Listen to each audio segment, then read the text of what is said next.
Sí, Sería que, sería como si se crearía un efecto de vacío o algo así que no permite que el agua se exactamente. mueva. Muy, pero muy bien el razonamiento.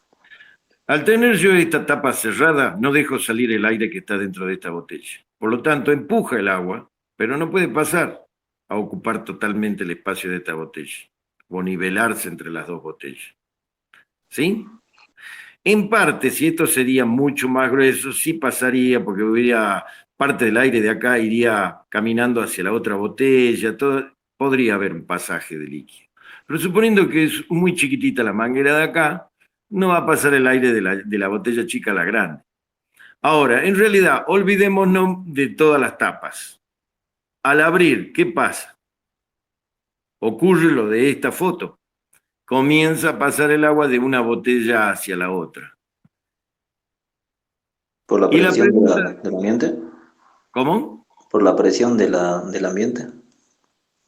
Por la presión del agua. Lo que pasa es que yo, con respecto a la superficie que tengo en la botella de la izquierda, la presión acá, en un punto, en el punto donde está la manguera, es mayor de este lado que de este.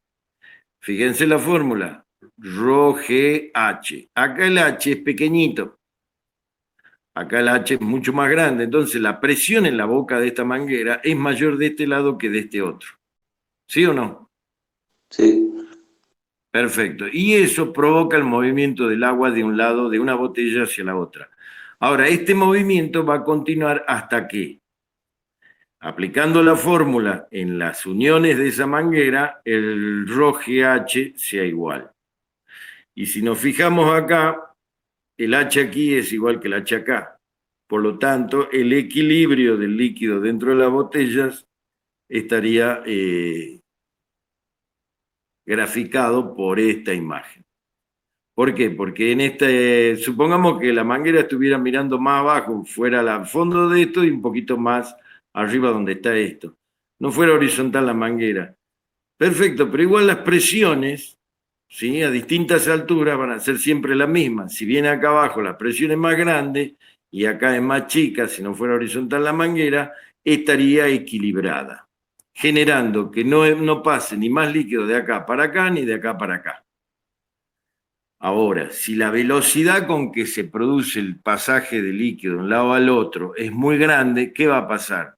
La inercia del líquido va a hacer que se pase un poco el agua en la segunda botella, pero después cuando se pasó se va frenando, frenando hasta que dice, che, che, che, pero yo estoy más arriba que el otro recipiente, entonces tengo mayor presión, vuelve a bajar y este a subir. Se produce una especie de movimiento hacia arriba y hacia abajo hasta que queda equilibrado y se quedan quietos las dos botellas. ¿Entienden esto? Porque hay una cuestión, la estática por un lado y la cinemática por el otro. Cuando hay movimientos, se va a pasar por la inercia del líquido, se va a pasar un poco más de agua de la botella de la derecha a la izquierda, y cuando se pase y se frene, porque va a empezar a encontrar la resistencia de la presión de toda la columna de agua, va a empezar a volver de nuevo a la botella original y así sucesivamente se va a producir una onda de ida y vuelta del agua hasta que quede calmadita y ya no se mueva más de una botella hacia la otra. Entendemos estos fenómenos. Yo le estoy explicando la parte estática y después le estoy metiendo la parte dinámica. Y después le estoy metiendo el tema de la compresibilidad. Porque, ¿qué pasa? El aire sí es muy compresible, en cambio el agua no. Entonces, en el primer caso, esto va a generar una presión hacia todo el aire que está en esta botella tapada y parte del agua va a pasar porque va a comprimir el aire. Rápidamente se comprime y se va a notar que hay una compresión, una pérdida de volumen acá, debido a la presión de la columna de agua acá. Entonces sí va a pasar un poquito, pero un poquito nada más va a pasar. ¿Me entienden? Porque se comprime el aire dentro de esto, empuja el aire, todo el agua y empieza a pasar. Al empezar a pasar, empuja, aprieta y presiona el aire y lo comprime. Al comprimirlo, bueno, va a haber un poco de agua que quizás llegue a la punta de la manguera o no, dependiendo del volumen de aire que yo tenga acá adentro. Eso ya es el fenómeno real de la compresión del aire y de la no compresibilidad del agua, por ejemplo. Y lo que yo le expliqué anteriormente era que desde el punto de vista estático, para mí llega a esta situación quieta, pero en realidad hay un flujo, y al haber un flujo hay inercia de las masas, de la masa en este caso del agua, que va a hacer que salga el aire por acá arriba para ocupar el espacio acá, pero se va a pasar porque viene con velocidad, hasta que se frena porque ya empieza a recibir más presión en la botella de la izquierda, baja de vuelta hacia la derecha y recibe presión de la derecha y baja de nuevo y se va un poquito, pero cada vez menos porque hay un fenómeno de rozamiento que va frenando el movimiento. Se va perdiendo esa energía cinética de más por el paso de la velocidad de un lado para el otro. ¿Se entiende más o menos lo que les estoy explicando, los fenómenos que ocurren? Sí. Bien.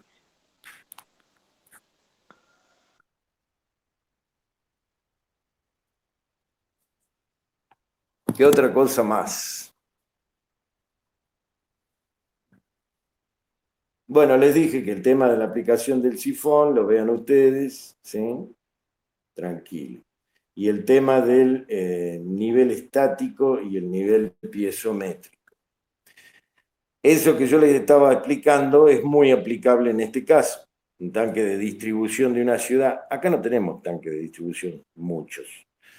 En realidad lo tenemos, pero no hacemos columnas con tanques. ¿Por qué? Porque en Altos Reyes, toda la estructura que sostiene el tanque es un cerro, es un pedazo de tierra. El tanque está arriba. Y eso le da presión a Reyes y a toda la zona más abajo. Obviamente que hay desnivel entre Reyes y San Salvador de Jujuy, pónganle que hay 100 metros de desnivel. Bueno, en esos 100 metros obviamente llega acá ya con 100 metros de, presión, de columna de agua en las redes, ya no hay problema de presión en las redes. ¿Por qué? Y porque hay pendiente en el terreno. En cambio, en el sur se hacen tanques elevados y bombas abajo. Entonces, ¿qué se hace? Se tiene que llenar el tanque para que mantenga la presión en toda la red. Ahora, cuando nadie usa el agua, la presión en la red es la presión o nivel estático. Estático porque no hay movimiento. Supongamos a las 3 de la mañana, nadie se baña, teóricamente. No hay nadie que se esté bañando, no hay nadie que esté ocupando el agua, por lo tanto no hay flujo de agua en la red. No se está vaciando el tanque de distribución y nada se mueve. En la teoría, a esa hora nadie ocupa el agua. Entonces no puede haber movimiento, no funciona la bomba porque no hay que recargar el tanque, ya lo recargaron, en una hora se recargó totalmente, desde las 2 hasta las 3 que nadie usó, se recargó totalmente, se para la bomba y espera hasta el comienzo del uso, a las 7, 6 de la mañana, 5 de la mañana, cuando la gente se empieza a levantar para ir a trabajar. Entonces, el nivel de la depresión por vasos comunicantes. ¿Quiénes serían en este caso los vasos comunicantes? Las redes de agua que van por la calle. ¿Sí? ¿Por qué yo digo que en mi casa tengo que tener 15 metros de altura de agua como mínimo? Y la tengo que tener como mínimo a las 3 de la mañana porque no hay tanto uso. O sea, es más, probablemente a las 3 de la mañana yo tenga 25 metros de columna de agua. Y por eso nosotros sabemos que a la noche, en verano, cuando hay mucho consumo de agua durante el día, mi tanque se carga solamente a la noche. Ese es el fenómeno.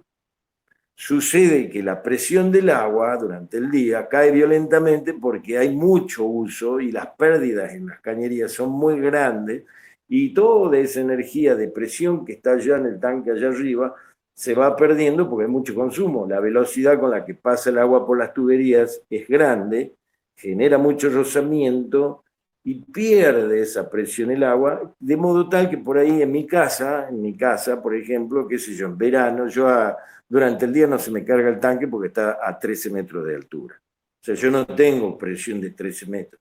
Y eso es que estoy a 80 metros más abajo que el Reyes. Imagínense todo lo que se pierde de energía a través del flujo del agua por las cañerías.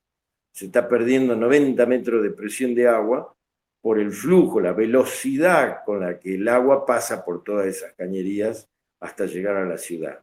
Y por ahí tengo un ñato que en la esquina, no, porque acá la gente de acá tiene buena presión, yo voy a cerrar la válvula.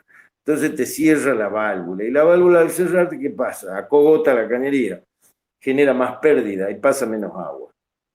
¿Sí? Entonces, durante el día, gracias al desmanejo de los changos de agua potable que no tienen la menor idea, pero le dicen, hagan eso porque si no, no tengo presión abajo, yo me quedo sin agua.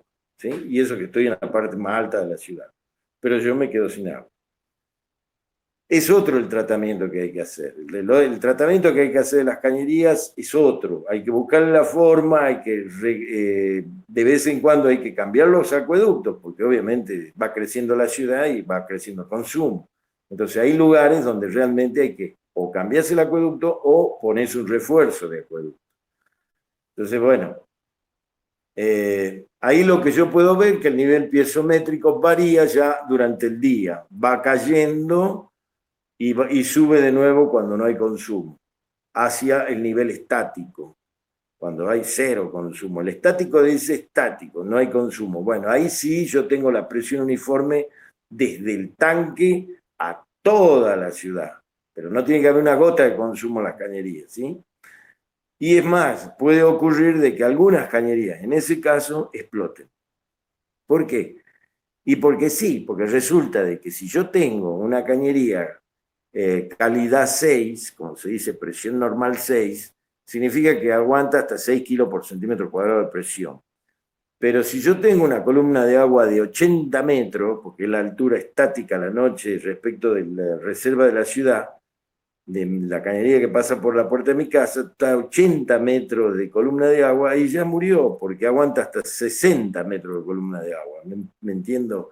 Hago entender. Entonces una cañería clase 6 me aguanta 60 metros de columna de agua. Pero si yo llego a tener 80 metros de columna de agua, lo más probable, no digo que ocurra, porque se prueban a 10, la K6 se prueba a 9 kilos por centímetro cuadrado. Puede ser que aguante, pero si yo llego a 100 metros de columna de agua, va a estallar. Y eso es lo que pasa normalmente en las calles, donde uno dice, no entiendo por qué ahora pierde agua acá. Y pierde ahora porque pudo haber pasado que esa noche hubo una sobrepresión, porque no hubo prácticamente consumo en el barrio y esa cañería llegó hasta el límite que podía aguantar. Y se rompió. Así de simple.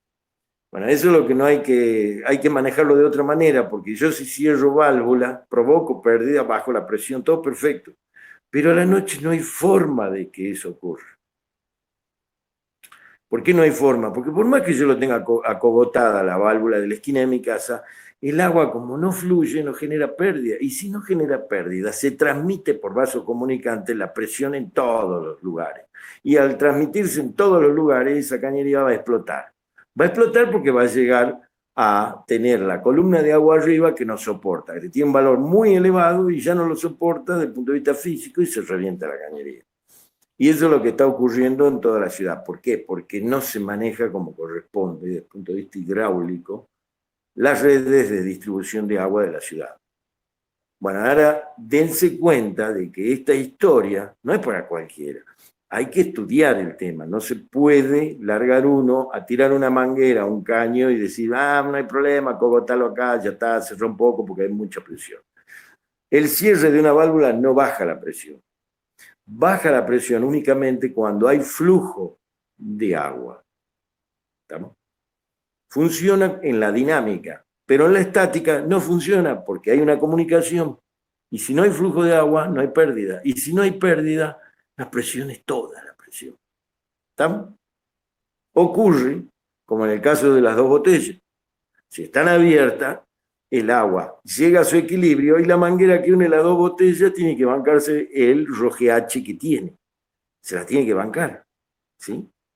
Ahora, cuando hay consumo, si yo a la otra botella le hago un agujerito abajo, entonces va a pasar el agua, pero se va a seguir yendo. Entonces, la presión a la punta de la manguerita se baja. ¿Por qué? Porque hay pérdida, porque en realidad hay flujo de agua y la energía se va perdiendo en el camino.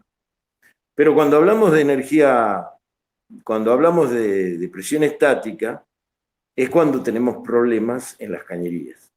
Por eso se diseña a presiones estáticas, aunque tenga dinámica, no me importa.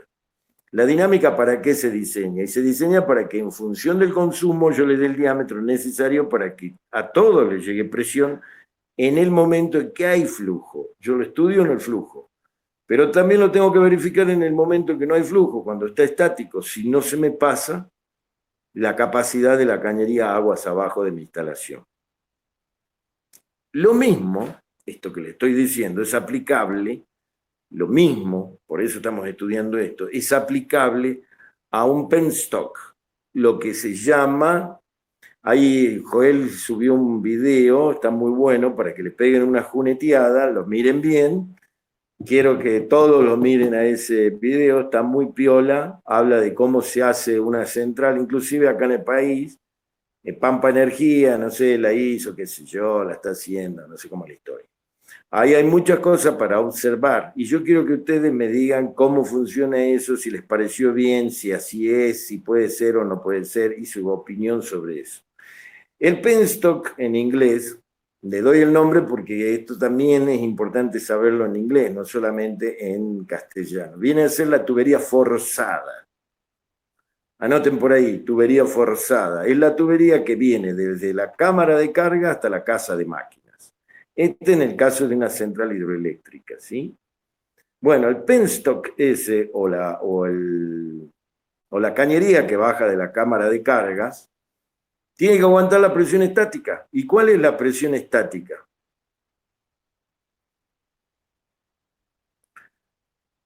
La altura, ρg, por H. ¿Y qué es H? Es la altura entre la salida de la cámara de la cañería esa en la casa de máquinas y la entrada en la cámara de carga. Eso es H. Eso es H. ¿Qué significa esto? Que mi cañería abajo tiene que tener la calidad suficiente para bancarse esa presión. Más la sobrepresión de cierre que después le voy a explicar. Pero por lo menos, ahí abajo se tiene que bancar 2 veces la altura en la práctica. Después le voy a explicar por qué 2 veces la altura, la presión de 2H en vez de H sola. Pero desde el punto de vista estático ya sabemos, por esto que expliqué, que nosotros necesitamos una cañería abajo, o sea, en el recorrido, que vaya aguantando más presión hasta el final. ¿Qué es lo que se hace normalmente? Si esta cañería no es muy larga, se la compra toda de la misma calidad. ¿Para qué? Para que aguante la presión máxima abajo. No vaya a estar comprando un caño distinto cada 3, 6 metros. Por ahí no tiene sentido. Pues compro toda la misma y listo, ya está, pongo toda la misma. Un poco más caro, y sí, un poco más caro. Pero ¿cuánto me estoy ahorrando? Y que tener un ñato que se equivoque y me ponga una cañería más fina abajo porque no tiene la menor idea, porque yo no fui ese día a supervisar cuando estaban poniendo el caño. Entonces, ¿cuál es el tema? Compro la misma cañería, pero la cañería que se va a bancar la presión máxima, la parte inferior estática. ¿Sí? Ahora, esa cañería tiene que aguantarse 2 veces la presión. ¿Por qué? Y porque en el momento del cierre brusco puede ocurrir un cierre brusco, aunque sea por error, puede ocurrir, porque en realidad no se pretenden los cierres bruscos en el caso de las máquinas hidráulicas, pero algún nabo se equivoca, hace un cierre brusco porque tiene una palanca y nada más, de una válvula mariposa, y provocamos el golpe de ariete que nos hace reventar la cañería justo antes o un poquito por ahí en la zona de entrada a la válvula, en la parte inferior de la casa de máquina. Y tenemos un gran desastre, porque si se rompe dentro de la casa de máquina, nos inundamos todo, mojamos el motor, podemos llegar a tener un lío tremendo porque mojamos los tableros, porque normalmente los tableros, vean la filmación que subió Joel, y se van a dar cuenta que los tableros están ahí, los transformadores están ahí, puede haber un gran desastre. ¿Sí? Para evitar eso, ¿qué es lo que tenemos que hacer? Que estáticamente nuestra cañería que ingresa a la turbina y a la válvula de cierre de emergencia aguante la presión de la altura completa de esa cañería desde la cámara de carga, pero a su vez aguante otro tanto más. ¿Por qué? Y porque puede haber un cierre brusco y puede reventar la cañería.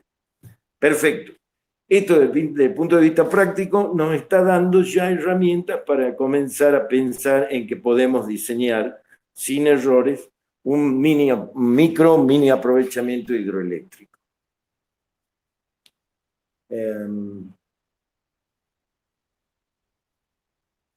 Y en la teórica, después de este tema, entro en lo que estaba diciendo recién. Los fluidos en movimiento. Ya entramos en la cinemática. ¿Qué pasa no solo con la estática, sino con la cinemática de los fluidos?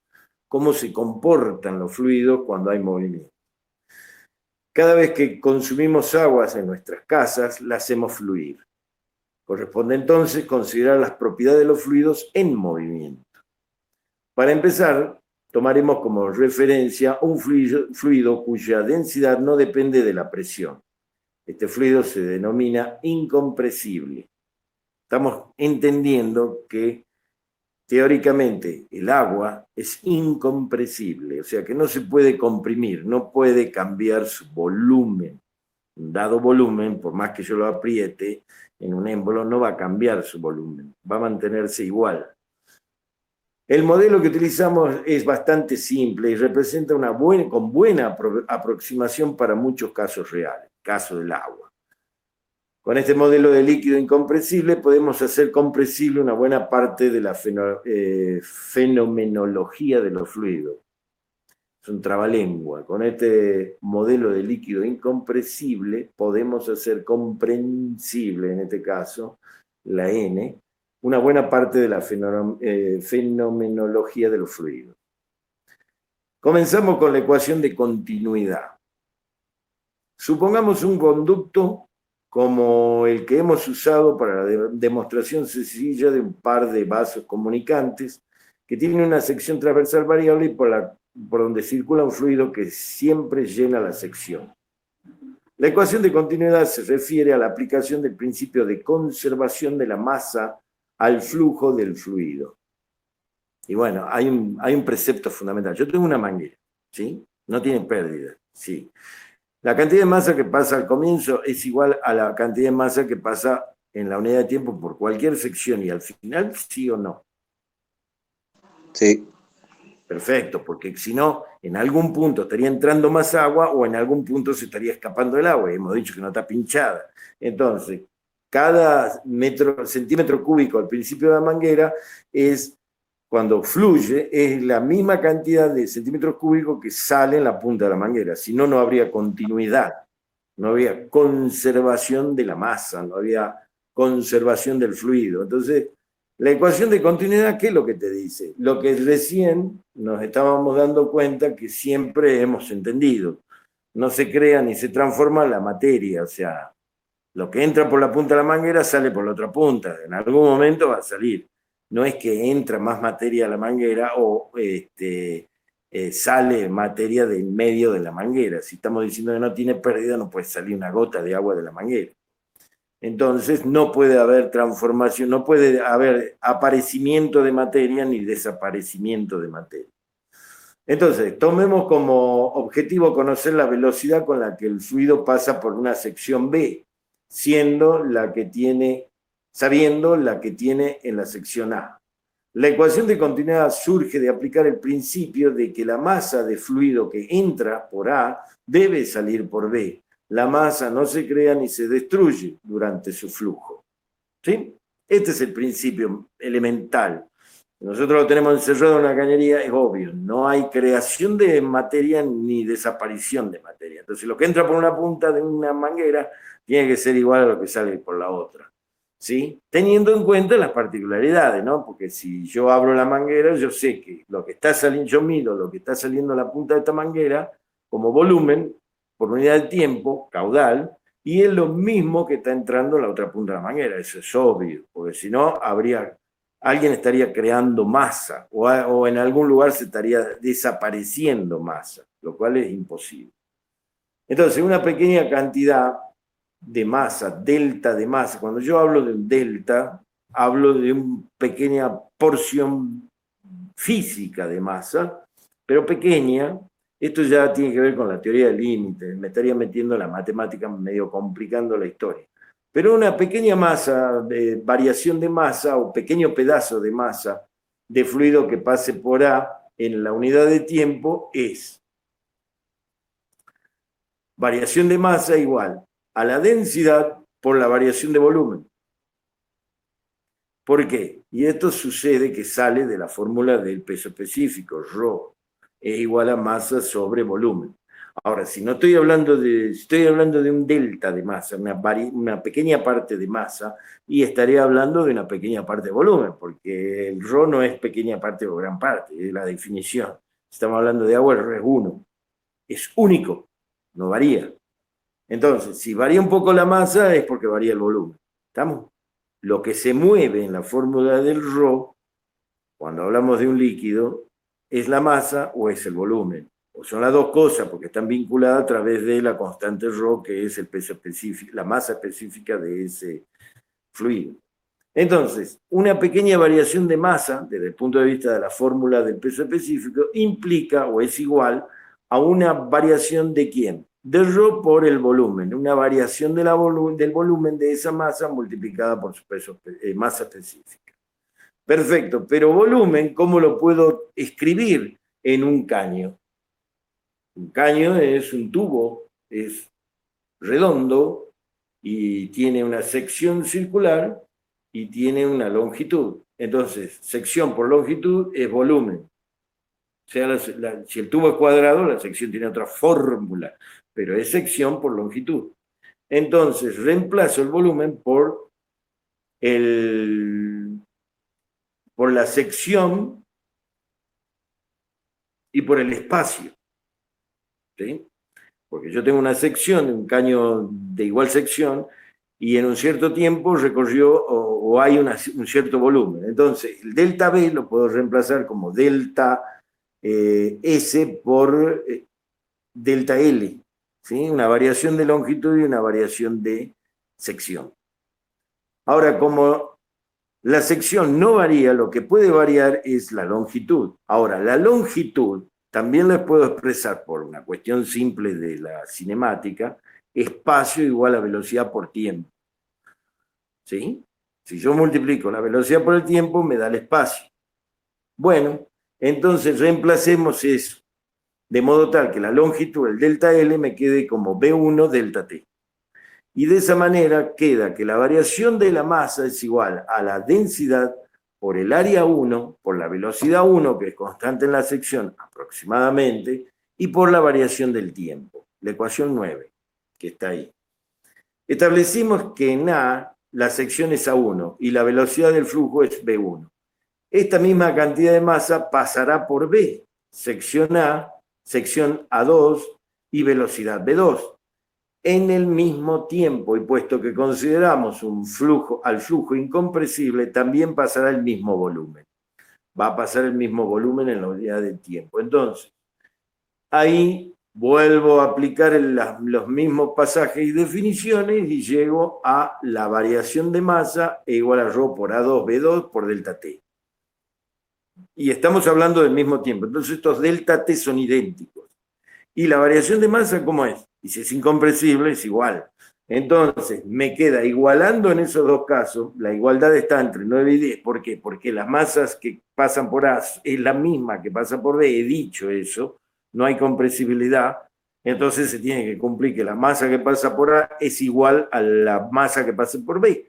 Entonces, igualando la expresión 9 y la 10, me queda que en una sección cualquiera de un tubo, A1 por su velocidad es igual a la sección 2 por la velocidad 2.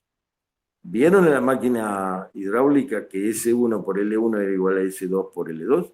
Bueno, ¿por qué? Porque había una transmisión de presiones. En este caso, la masa que pasa a través de una cañería que cambia su sección cumple la misma función. Se entiende de la misma manera. La cantidad de masa que pasa por la sección A es igual en todo momento. En todo momento. ¿Por qué? Porque es incompresible. Entonces, en todo momento a lo largo de la cañería. Ahora, ¿qué pasa? Si la cañería cambia de sección, obviamente tiene que haber una relación para que se mantenga la continuidad. Y eso que está ahí, sección A1 por B1 igual a sección A2 por B2, es la expresión de la ecuación de continuidad. ¿Sí? Bien. Y entiendan, porque esto va a ser interesante para cuando analicemos otros aspectos muy fundamentales para diseñar el penstock, para diseñar la cañería de aducción, la cañería que entra a la máquina hidráulica, para verificarla tal vez, porque Bueno, hay un práctico que vamos a hacer más adelante, cómo se diseña esto. Acá hay dos cosas que tenemos que aprender, chicos, en la hidráulica general, antes de entrar específicamente a lo que es diseño de una central, cómo pueden ser las construcciones hidráulicas, las máquinas. Entonces, antes de entrar a todo esto, tenemos que saber algo de hidráulica, porque si no, no vamos a poder diseñar esas construcciones hidráulicas. No las vamos a poder diseñar. Tenemos que tener algo de idea de cómo se diseñan estas cosas. Y el agua se lleva de un lado al otro.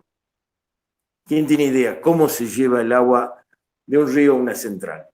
¿Cuáles son las formas? Escucho. Canalizaciones. Uno, ¿qué más?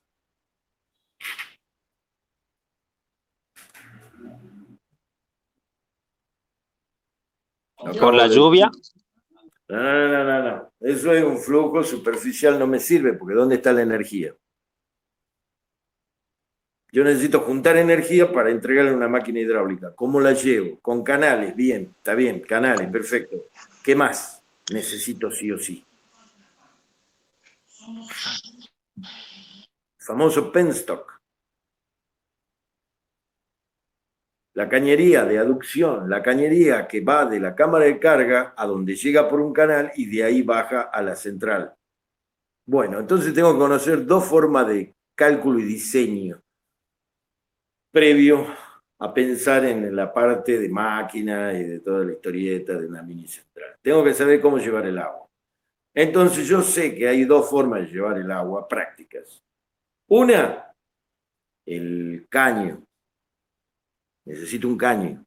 ¿Por qué? Y porque necesito ponerlo de allá arriba hasta la máquina. Y yo necesito el gamma por H. Gamma G, Rho GH o el gamma por H. Gamma ya es peso específico, ¿sí? Lo denoto de esta manera. Entonces yo necesito la presión en la máquina, la entrada a la máquina hidráulica. Necesito la presión. Para tener la presión ahí necesito una cañería que vaya para arriba y que de arriba entre el agua y toda esa columna de agua me presione en la máquina. Que Entonces, tenga altura. ¿Ah? Que tenga altura. Por supuesto, que tenga altura, pero un canal no importa que tenga altura, porque ¿qué pasa? Va a venir rápido el agua, punto. Pero ¿qué presión va a tener? Ninguna presión estática, va a tener dinámica, porque va a llegar con una velocidad. Y si vos te paras frente a una ola, te tira al diablo. Bueno, pero eso es energía cinemática, es energía del movimiento. En cambio, una cañería quieta tiene presión en la punta de abajo, tiene una presión que es una energía constante ahí. ¿Y que depende de qué? Sería cuál parte de la energía. Recuerden que la energía es igual a la potencial más la cinética, ¿sí o no? Sí. Bien. Yo en un canal, ¿qué puedo tener? Si me caigo en el canal, sé que el agua me va a arrastrar. ¿Por qué? Y porque tiene energía cinética. La dinámica nada más, Pero no no tiene la potencial. estática. ¿Por qué? Porque está el pelo del agua libre. No hay presión. Es movimiento del agua nada más. Está bien, hay una presión que es la presión Rho-GH, que es la presión hacia abajo. Pero no hay una presión acumulada de líquido. Cero. Lo único que tengo es movimiento de la masa. Eso es energía cinética. Bien, en un caño, cuando yo lo cargo de agua, el caño de la canilla de mi cocina, cuando yo lo abro, y del agua caliente que viene del tanque, noto que sale con presión. ¿Y es constante la presión? Sí, es constante, más o menos constante. Entonces, ¿qué significa? Y que yo tengo energía potencial constante desde el tanque de reserva. Entonces yo, para hacer funcionar una máquina hidráulica, no solo puedo hacerla funcionar con energía cinética, sino con potencial. Recuerden que ¿cuál es el principio de funcionamiento de la rueda hidráulica que nosotros conocemos, que la hemos visto desde chiquito? ¿Qué la mueve a la rueda hidráulica? A ver quién me puede contestar.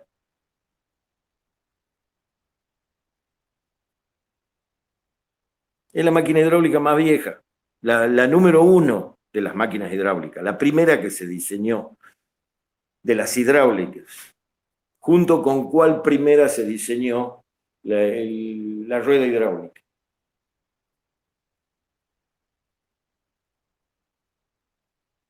junto con los molinos de viento para moler maíz, para moler trigo. Los molinos de viento, ¿se acuerdan en Europa? Tomábamos la energía del viento para hacer girar un eje que a su vez tenía un engranaje y a su vez picaba o molía el trigo y obteníamos la harina de trigo o de maíz. Bueno, la primera máquina hidráulica de donde sacamos energía cinética, ¿cuál fue?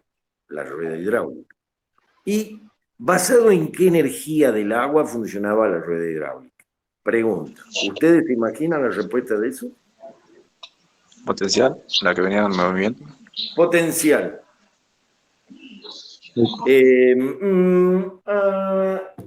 Podría ser, sí. Pero la más simple. Ustedes dicen la energía potencial. ¿Saben cuál sería el caso? Cuando la rueda hidráulica le entra agua por arriba, que calce como en una especie de tacho y que esto caiga y haga una palanca y haga girar la rueda. Eso sí sería por energía potencial. La ladera del río. Pero si pasa por abajo la rueda, pegan unas aspas. ¿Y qué energía estoy aprovechando en la rueda hidráulica ahí? La pongo en un canal, como la grabación que yo les puse ahí. Esa rueda que baja y a un río que está escurriendo y empieza a girar.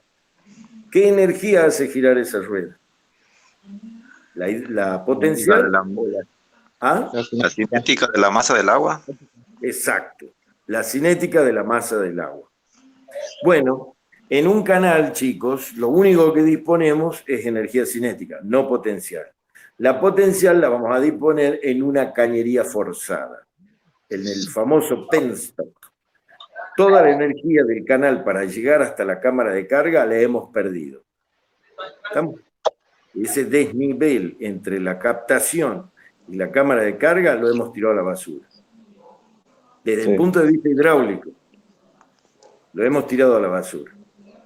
Ya no existe el RO GH entre la captación y la cámara de carga. Cuando no está canalizado. Cuando es canal. Por eso, cuando no está en cañería. Exacto, cuando no está en cañería. Cuando yo lo metí en una cañería, sí, puedo sumar esa altura, pero siempre y cuando llegue con cañería hasta la turbina hidráulica, porque si llego a la cámara de carga, lo vuelvo a poner en presión estática, o sea, vuelvo a que descargue ahí y vuelvo a cargar el caño del penstock, ya perdí de vuelta la energía potencial. Sí, ahora, si la cañería viene desde la toma hasta la sala de máquinas, listo. Es toda la altura desde la toma, desde el punto donde ingresa el agua a la cañería, hasta donde sale en la boca de entrada de la turbomáquina hidráulica. Esa es el H. Y esa es la energía potencial disponible a pie de máquina.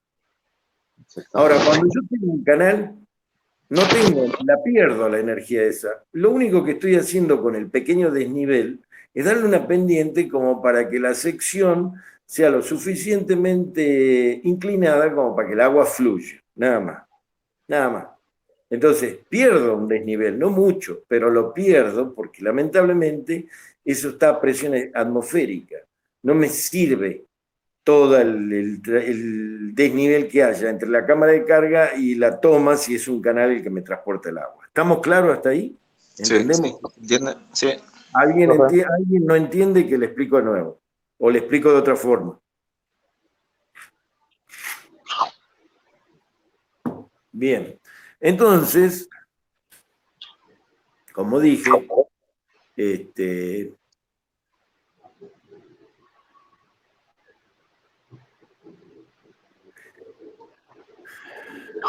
generalmente en un aprovechamiento hidroeléctrico contamos con un canal al principio entre la toma de agua y la cámara de carga para trasladarse solamente el agua de un punto a otro, para acercar el agua de un punto al otro, pero no para aprovechar energía, sino para trasladarla. El canal lo único que hace es trasladar el agua, no me sirve. Ahora sí, si a mí se me ocurre poner toda rueda hidráulica a lo largo del canal, esa es otra historia, pero es otra historia. ¿Me entienden? Es un aprovechamiento puntual, hidráulico, todo, sí, es una energía hidráulica, sí, energía hidráulica, pero es una cuestión puntual ahí. No es que se va a aprovechar en otro lado. Te puedo poner todo el canal lleno de ruedas hidráulicas. Sí, perfecto. ¿Y puedo sumar energía? Sí, un toco, pero las tenés que poner. Bien. Entonces, me sirven los canales para trasladar el agua desde el lugar más piola que yo encuentro. Porque por ahí tengo un puestero ahí, donde pasa el río, y tengo que. Después no hay nada, ya está lleno de bosque, tengo que tirar árboles, todo entrar con vehículos, construir allá para acercarme más. Es todo un lío. Entonces yo digo, no. Mejor la pongo acá, donde tengo un puestero, una casa, qué sé yo, para que se vea bien qué pasa con la toma, si funciona todo ok, qué sé yo. Y hago la toma acá. Total, me voy con 500 metros con un canal, una pequeña pendiente, y ahí hago la cámara de carga detrás de este otro cerro y de ahí que baje hasta el punto donde va a estar la turbomáquina hidráulica. Listo. O sea, yo lo uso para acercarme entre el punto de la toma y el punto donde voy a hacer la caída, eh, la picada con el, ¿cómo se llama? Con el penstock hasta la casa de máquina. Bueno, ¿a qué venía todo esto? La ecuación de continuidad también en el canal se aplica. ¿Por qué? Porque no se crea agua ni se saca agua, teóricamente. Entonces, es otra historia también, pero que en donde ya la sección se estudia de otra manera. Porque la sección es a pelo abierto. O sea, pelo abierto en hidráulica significa que el agua fluye, pero tiene aire arriba. No es que está encerrada en un tubo, es aire arriba, pelo abierto, listo. Entonces tiene presión atmosférica a lo largo de todo el trayecto, en la parte superior. Entonces, sí sirve la ecuación de continuidad, pero ya no es, el área no es el diámetro de un tubo.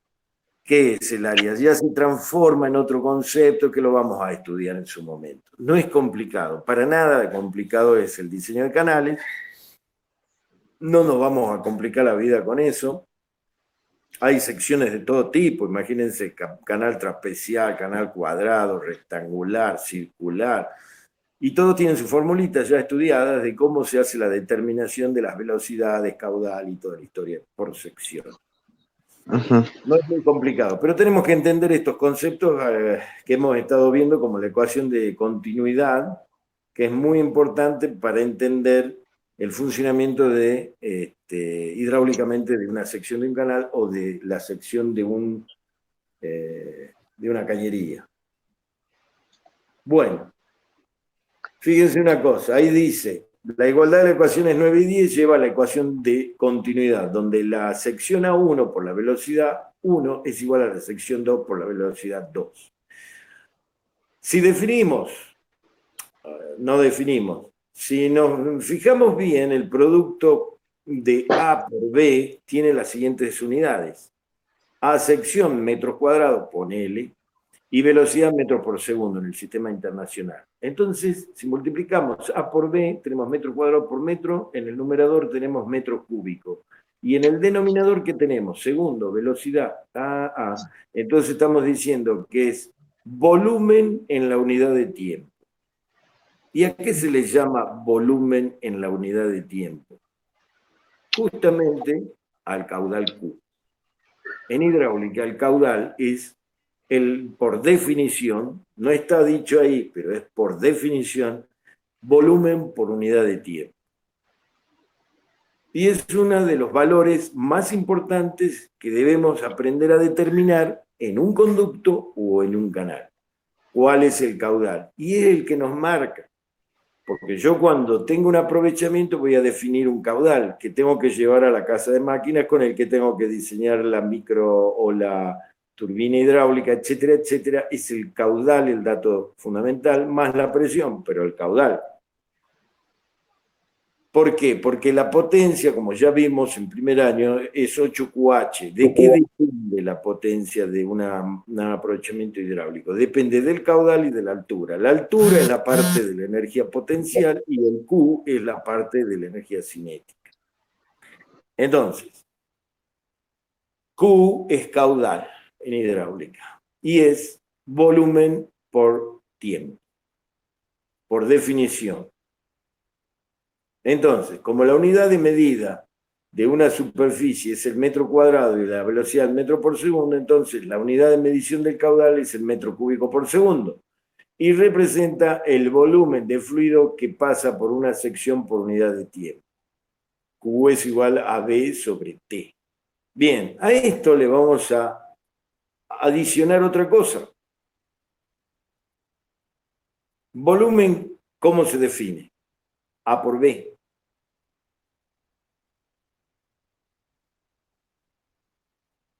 A por L, supongamos. A por L. Entonces, fíjense una cosa. Si nosotros tomamos la ecuación 12 y la 13, vemos que hay dos formas naturales de expresar el caudal. Igualemos las 12 y 13 porque son idénticas. Me queda que sección por velocidad es igual a volumen por unidad sobre unidad de tiempo. Y eso es caudal. ¿Estamos? Tenemos dos formas de medir el caudal.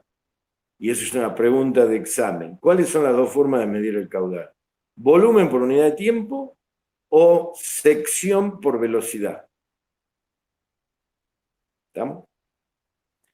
¿Por qué esto es importante? Porque ustedes me van a decir, ¿y cómo determino yo el caudal de un río? Ahí está la respuesta. Sección por velocidad, ¿cómo haría? A ver quién se imagina. Un arroyito, no nos metamos con un río grande porque es más complicado, pero es el mismo principio, la misma tontera. Más complicada, más cara, pero es lo mismo. Yo tengo un arroyo, supónganse, el arroyo mide 1 metro de ancho, ¿sí? Y tiene una profundidad que yo la puedo ir determinando con un palito y una cinta cada tanto, como para decir la sección es tantos metros cuadrados de agua que pasa en este momento. La sección la tengo a, ¿cómo mido la velocidad? Es fácil, tomo, qué sé yo, dentro de ese espacio que tiene la misma sección, porque si no cambia cada rato, tomo 10 metros, 5 metros y digo, bueno, con un cronómetro tiro un corcho acá en el medio, tratando de tirarlo en el medio, una hoja seca en el medio, no en los costados, porque a los costados se va frenando el agua, se nos puede frenar con las piedras, se pira a la derecha y se clava. ¿El espacio por tiempo era? Era, ¿El espacio por tiempo? eso es velocidad. Pero usted preguntó cómo calculábamos la velocidad. Eso era lo que... Eso es lo que... caudal de un arroyo. Claro, la sección la teníamos, pero dijo cómo medíamos la velocidad. Por eso, ¿cómo medimos la velocidad? Eso es lo que está explicando, quiero decir, una manera de tomar un ejemplo para tomar un espacio y medir el tiempo con un principio y un final, un corcho, como dice usted. Exacto, con un cronómetro. Claro. No es muy aproximado, obviamente, pero Sí. es bastante específico. Entonces, ¿qué es lo que hago? Tomo esas secciones, me paro acá y tiro la hoja. Supongamos que está a 5 metros, por decir. Tiro la hoja en este punto y inicio el cronómetro. Cuando llega a los 5 metros, cierro el cronómetro. Esos son los segundos que tardó en recorrer 5 metros. ¿Cuál es la velocidad? 5 metros sobre los segundos que tardó en recorrerlo. Se acabó. Multiplicar eso por la sección que ya calculé, ya tengo el caudal.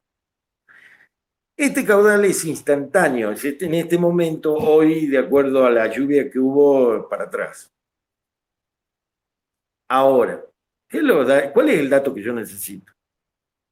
Yo necesito como mínimo el caudal de estiaje y como máximo el máximo caudal que tuve. Y en el medio, ¿qué pasó? Necesito toda esa información. Y ahí, como en energía eólica, aparece la necesidad de hacer un seguimiento y determinación permanente de caudales de ese arroyo para llegar a algún valor que defina yo como valor de estudio para hacer funcionar la máquina. ¿Y qué tiene que ver? ¿Y cuántos días al año va a generar?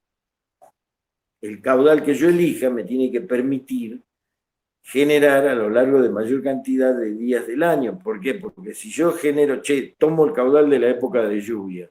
Ah, sí, pongo una máquina impresionante, pero labura una semana. Es una locura. ¿Dónde está eso? Voy a generar, no sé, voy a hacer 3 kilowatts, pero en una semana. Y después la máquina parada todo el año. ¿No tienes gollete? No, ese es el objetivo. El objetivo es determinar una máquina que funcione la mayor cantidad del tiempo posible, que sea chica, para lo cual el caudal debe ser chico, y que ese caudal sea el más garantizado durante todo el año. Si bien es cierto, las máquinas hidráulicas tienen un spread de velocidades en el cual pueden funcionar, este spread no tiene nada que ver con el spread de caudales que puede haber. Entonces uno tiene que diseñarla con mucho cuidado, decir, che, ¿qué máquina me conviene? Primero, las más baratas. Segundo, las que tengan un mayor spread de caudales, cosa de que funcionen a caudales bajos y funcionen a caudales un poquito más altos, de manera tal que los aproveche y le saque el jugo al agua que pueda pasar por ese lugar. Una serie de cuestiones para tener en cuenta, que no las sabemos a priori, porque no las sabemos a priori, porque podemos hacer todos los estudios, pero tampoco podemos saber si una máquina para el caudal más chico, cuánto vale, la máquina para el caudal más grande, cuánto vale, y hacer algo como para decir, che, de 365 días al año, yo quiero que funcione por lo menos 300 días al año, 330 días al año, 10 días menos, 355 días al año. ¿Me entienden? Cosa de que en los 10 días eso es el mantenimiento, nada más. Eso sería lo ideal. Entonces, cuando diseñamos algo, tenemos que tratar de que funcione la mayor parte del tiempo para darnos, figúrense, también hay otra cuestión para tener en cuenta, si esa energía la voy a vender a la red, o sea, esa energía es un sistema aislado, son unas viviendas en el campo, ¿qué hago? Yo necesito la energía en las viviendas del campo que no tienen red, que no les llega a la red eléctrica, las necesito todos los días del año. Si fuera posible, los 365 días del año necesito que genere energía para surtir a mis viviendas en esa finca. ¿Sí o no? Bueno, esto es una cuestión de prioridades. Si yo necesito la energía los 365 días del año, yo sé que el caudal es una curva, una campana de Gauss, que hay un máximo y un mínimo en la época de estiaje, y voy a tratar de usar algo que me permita a mí obtener la energía que me hace falta, pero a lo largo de los 360 días o 350 días del año, porque si no, no me conviene. Ahora, si es para vender a la red, ¿qué me importa? Si tengo, qué sé yo, 100 días con un caudal espectacular, y bueno, saco el caudal espectacular y lo inyecto a la red y hago unos mangos. Y veo si económicamente eso me cierra. Pero si se trata de un sistema aislado, yo necesito todo el año energía. Entonces yo tengo que buscar una máquina, no el caudal máximo, tengo que buscar un caudal lo más estable posible como para ver si esa generación, ese Q con ese H, me genera una potencia y una cantidad de energía diaria que sea la que yo necesito para satisfacer mis necesidades locales. Bueno, dicho esto, hemos definido el caudal. Uno de los temas también, aparte de la ecuación de continuidad, que nos dice que sección en una tubería, la sección A1 por la velocidad 1 tiene que ser igual a la sección A2 por la velocidad 2. También aplicable a canales, sin duda. Y hemos definido el caudal como dos expresiones, área por velocidad y volumen por unidad de tiempo. Fíjense que el área por velocidad lo usé recién para determinar más o menos, a ojo de pato, la velocidad en un arroyo, en un río. En un río grande, como por ejemplo el Paraná, uso la ecuación 12, sección por velocidad. ¿La sección cómo la mido? Con equipos de ecosistema, en la superficie tiro una super, ¿cómo se llama? Soga metálica entre los dos costados del río, las veras de los ríos, hago anclaje y tiro una soga metálica súper resistente, bien resistente, y ahí voy arriba de una pequeña balsa colgada de esa soga de punta a punta, ¿sí? Con un sistema de rieles, que puede ser otra soguita que me voy corriendo, voy de un lado al otro, voy midiendo la distancia, porque tengo la soga ahí ya medida, yo le puedo poner cada 5 metros, cada 4 metros, cada 2 metros, de punta a punta, de orilla a orilla, ya lo tengo todo medido. Y en cada punto con una sonda, ¿dónde está el fondo? ¿Dónde está el fondo? ¿Dónde está el fondo? Y después dibujo eso en un papel y determino la sección en ese punto. No es muy complicado, pero tiene su cosa. A ver, voy a fijar si tengo una virome, que creo que no. Ayer tenía una acá. 2 segundos.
Acá les muestro cómo lo haría yo. Tengo esta sección del río en este momento. Tiene 80 metros de ancho de sección entre costa y costa del río. Y cada sector de esto tiene 10 metros. Yo cada 10 metros me subo en el barquito, tensado por esa soga, y mido la profundidad. A los 20 metros mido la profundidad, a los 30 metros mido la profundidad, 40 metros mido la profundidad, a los 50 metros mido la profundidad, a los 60 metros mido la profundidad, a los 70 metros mido la profundidad. ¿Y qué tengo? Uniendo esos puntos con el cero del borde, tengo una sección. Esto yo lo dibujo en AutoCAD, a una escala cualquiera, puedo sacar cuál es la sección, en unidades que pueden ser metros. Si yo lo dibujo en metros, lo tengo directamente en metro, el polígono de la superficie y del fondo. Eso me lleva 1 minuto determinar la sección real de ese río. Ahí hago el cálculo de la velocidad, velocidad por sección, caudal. ¿Entendido? ¿Dudas?